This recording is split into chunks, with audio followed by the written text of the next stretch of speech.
Honneur et fidélité, du samedi 21 mars 2020, l'éditorial du capitaine de frégate Cyril Serge Atonfak Nguemo, chef de division de la communication. Chers compatriotes, le monde fait face à une crise sanitaire grave et sans précédent.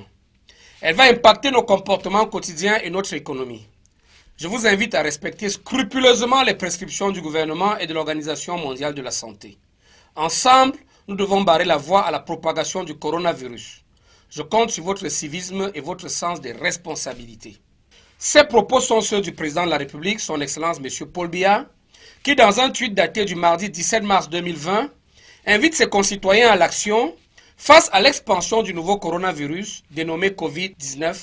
À son apparition en Chine en fin d'année 2019, ce qui pour de nombreuses personnes n'était alors qu'une lointaine curiosité géographiquement localisée, est aujourd'hui devenu une calamité planétaire. Dans la soirée du même 17 mars, et faisant suite à la sortie épistolaire du président de la République, c'est au tour du Premier ministre, chef du gouvernement, Joseph Dion Ngouté, de dévoiler personnellement les mesures arrêtées pour la circonstance. Au total, 13 gestes visant à l'endiguement de ce fléau, désormais passé d'épidémie à pandémie. En montant ainsi au créneau, les plus hautes autorités de l'État témoignent, s'il en était encore besoin, de la gravité de la situation et l'urgence d'une mobilisation nationale immédiate, citoyenne et responsable de tous. Si l'élan de la mobilisation est donné depuis le sommet de l'État, c'est que le danger est réel. L'impératif sanitaire est en passe de se transformer en une crise sanitaire de grande ampleur. L'ennemi silencieux est partout présent. Au poignet des portes de nos maisons, de nos bureaux, au poignet des portières des véhicules que nous empruntons, sur nos couverts, nos instruments de travail, les claviers d'ordinateur, sans oublier nos téléphones portables. Le coronavirus se sert aussi aisément de la propension à l'effusion tactile propre à nos sociétés pour se répandre à l'ensemble de la communauté. Il convient donc de réduire du mieux possible les contacts physiques induits par la chaleur de nos sentiments. Il convient surtout de se laver les mains autant de fois que nécessaire. Ah oui, se laver les mains à l'eau et au savon, un geste à banaliser, une hygiène de vie à adopter. Pour simpliste que cela puisse paraître au regard de l'imprévisibilité, l'omniprésence et l'acuité du danger, toutefois, se laver les mains est loin d'être négligeable. Observons bien que nos mains sont les principaux points de contact avec notre environnement et, le cas échéant, les principaux véhicules de toute contamination.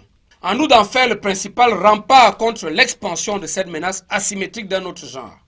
Surtout qu'à ce jour, et selon les scientifiques spécialistes en la matière, aucun théorème, aucun postulat, ni aucun algorithme ne permettent une modélisation réaliste de la propagation du Covid-19. Alors, plutôt que d'exacerber les sempiternelles et rébarbatives querelles de chapelle sur la couleur politique du coronavirus, il n'en a pas.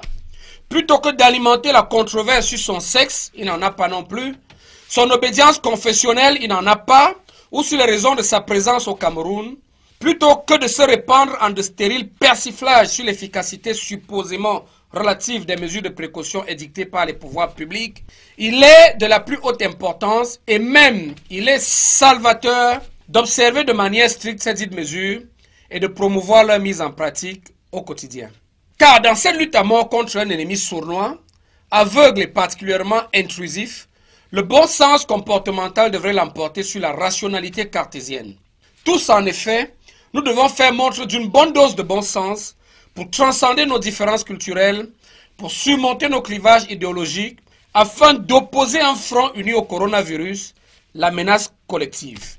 Il faut du bon sens pour appréhender et surtout assumer pleinement la part de responsabilité qui échoit à chacune et chacun d'entre nous, la défaillance d'un seul étant susceptible d'ouvrir une brèche irréversible dans la muraille protectrice de notre sécurité sanitaire à tous.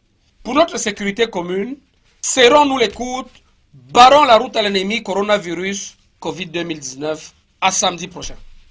The English version of today's editorial presented to you by Major Ewome Medang Mata, head of the communication unit of the Communication Division in the Ministry of Defense. Good afternoon, Major. Good afternoon, Warrant Officer. Welcome on board our 52 minutes ride with honor et fidélité. Dear compatriots, the world is facing a serious and unprecedented health crisis which will affect our daily behavior and economy.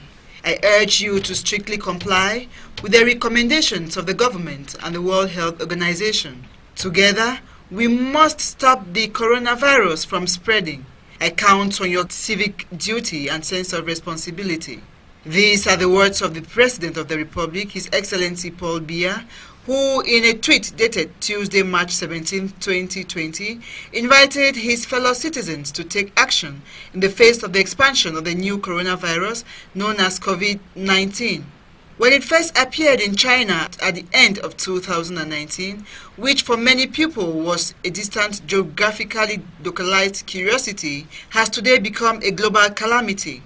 On the same evening of March 17th, and following the epistolary release of the President of the Republic, it was the turn of the Prime Minister and Head of Government, Joseph John Gute, to reveal personally the measures taken for the circumstance. In all 13 actions aimed at curbing this plague, from epidemic to pandemic, were in all 13 actions aimed at curbing this plague, from epidemic to pandemic, were arrived at. In this way, the highest authorities of the state are demonstrating, if need be, the seriousness of the situation and the urgency of immediate national mobilization and civic responsibility. If the momentum of the mobilization is being given from the summit of the state, it is because the danger is real. The health imperative is about to become a major health crisis. The silent enemy is everywhere.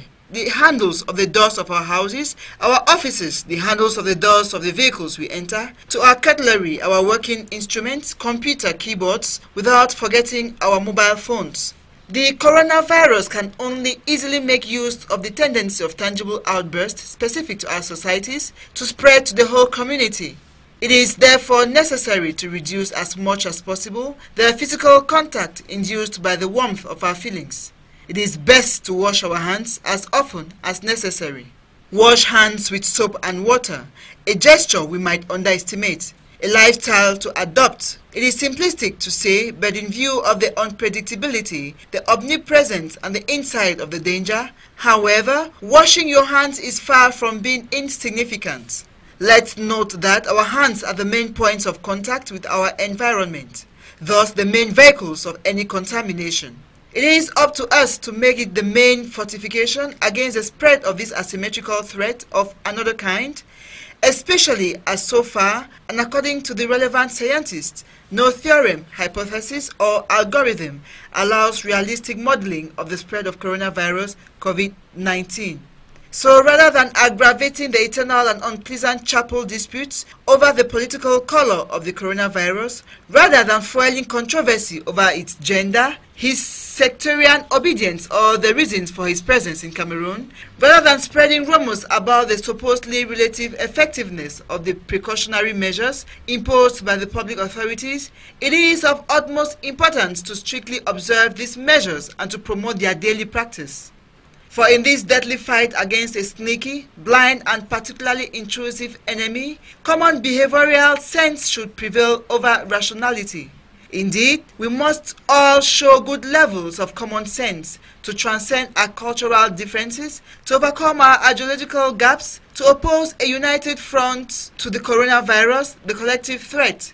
It takes common sense to understand and above all, to take full responsibility for the part of each and every one of us, the failure of one being liable to open an irreversible breach in the protective wall of our health security. For our common security, let us stand together and block the road to the enemy, coronavirus COVID-19.